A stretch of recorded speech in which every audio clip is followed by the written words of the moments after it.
लोग कहते हैं लालच बुरी बला होती है, लेकिन अगर यही लालच किसी शैतानी ताकत से पूरी हो जाए तो?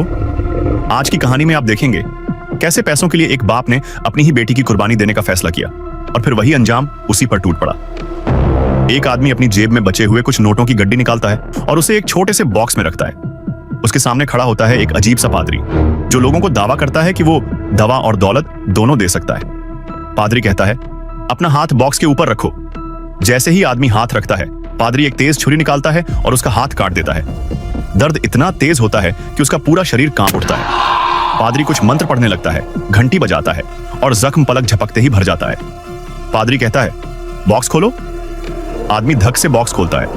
अंदर रखे नोट अब 10 गुना ज्यादा हो चुके होते हैं। लालच उसकी आंखों में चमक बनकर उभर आता है।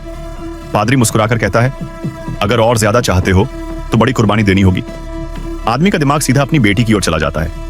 एक बेटी के बदले अमीरी की जिंदगी, और यहीं से उसकी बर्बादी की शुरुआत होती है। बेटी बाथरूम में मुस्कुराते हुए अपना चेहरा धो रही होती है। उसे जरा भी अंदाजा नहीं होता कि उसके पीछे एक शैतानी साया धीरे धीरे बढ़ रहा है। पादरी और आदमी मिलकर उसकी कुर्बानी का प्लान बना लेते हैं और कुछ ही देर में वो मासूम लड़की शैतानी रिवाज का हिस्सा बन जाती है। पादरी की जादुई ताकत की चर्चा पूरे गांव में फैल जाती है। लोग उसे मसीहा समझने लगते हैं। कोई उसे फरिश्ता कहता है, कोई मसीहा।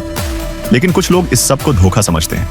उन्हीं में से एक लड़की श्याओमेई होती है, जो पादरी को सच्चा मानती है और उसी की तरह काम करना चाहती है। धीरे धीरे उस पर भी अंधेरी ताकत का असर होने लगता है। पादरी की मौत एक रहस्यमयी हादसे के रूप में सामने आती है। श्याओमेई को पता चलता है कि वो पादरी की असली बेटी है। गांव में अजीब रस्में शुरू हो जाती हैं। लोग अजीब सी इबादतें करने लगते हैं और हवा में डर का साया छा जाता है। रात के अंधेरे में एक छिपी हुई ताकत पूरे गांव को अपनी गिरफ्त में लेने लगती है। श्याओमेई और उसके दोस्त एक अंडरग्राउंड चैम्बर में पहुंचते हैं।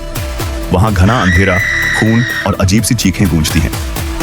दीवारों पर पुरानी लिखावट होती है और एक अदृश्य साया उनका पीछा कर रहा होता है। एक के बाद एक डरावनी घटनाएं होने लगती हैं। श्याओमेई पूरी तरह शैतानी ताकत के कब्जे में आ जाती है। गांव वाले उसे देवी मानने लगते हैं, लेकिन हकीकत में वो एक ईवल पपेट बन चुकी होती है। शैतानी ताकत उसका इस्तेमाल करके और लोगों की जान लेना चाहती है।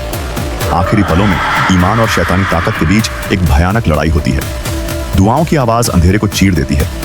पादरी की आत्मा भी सामने आती है और अपनी बेटी को उस ताकत से आजाद कराने में मदद करती है। सुबह होने तक गांव में सन्नाटा और सुकून लौट आता है। लोग समझ जाते हैं कि लालच और शैतानी रास्ते का अंजाम सिर्फ बर्बादी होता है। श्याओमेई सब कुछ समझकर फैसला करती है कि वो अब अपनी जिंदगी सच्चाई के रास्ते पर जिएगी, लोगों को धोखे से नहीं, सच से बचाएगी।